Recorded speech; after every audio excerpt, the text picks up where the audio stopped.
മട്ടന്നൂർ മണ്ഡലപരിധിയിലെ എല്ലാ തദ്ദേശ സ്ഥാപനങ്ങളിലെയും ജനപ്രതിനിധികൾ ഓരോ മേഖലയിലെയും പ്രശ്നങ്ങൾ അവതരിപ്പിച്ചു. മഴക്കെടുതികളും പരിഹാരങ്ങളും യോഗം ചർച്ച ചെയ്തു. Revenue, PWD, KSEB, irrigation, forest, LSGD എന്നീ വിഭാഗങ്ങളിലെ ഉദ്യോഗസ്ഥരാണ് യോഗത്തിൽ പങ്കെടുത്തത്. മഴയിൽ ഓരോ പ്രദേശങ്ങളിലുമുണ്ടായ നാശനഷ്ടങ്ങൾ വിലയിരുത്തി.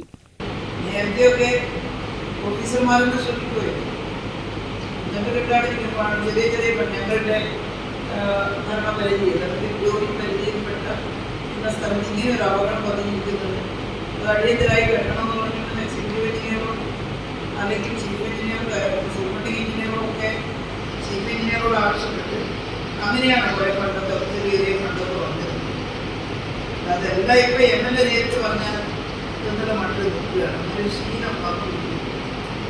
അത് നടക്കുന്ന കാര്യമില്ല. എല്ലാ സ്ഥലത്തും ചെറിയ ചെറിയ കാര്യങ്ങളടക്കം ഒരു മേജർ പ്രോജക്റ്റ് ആണെങ്കിൽ ഓക്കെ, ബാക്കി നമ്മുടെ ജോലിയുടെ ആ പരിധിയിൽ വരുന്നതാണ്. മട്ടന്നൂർ നഗരസഭാ ചെയർമാൻ N. ഷാജിത്ത്, പഞ്ചായത്ത് പ്രസിഡന്റുമാരായ KV Mini, PK Shaima, PK Sreemathi, M. Riji, B. Shamsuddin, PC Gangadharan, V. Balan എന്നിവർ പങ്കെടുത്തു. News bureau, Mattannur.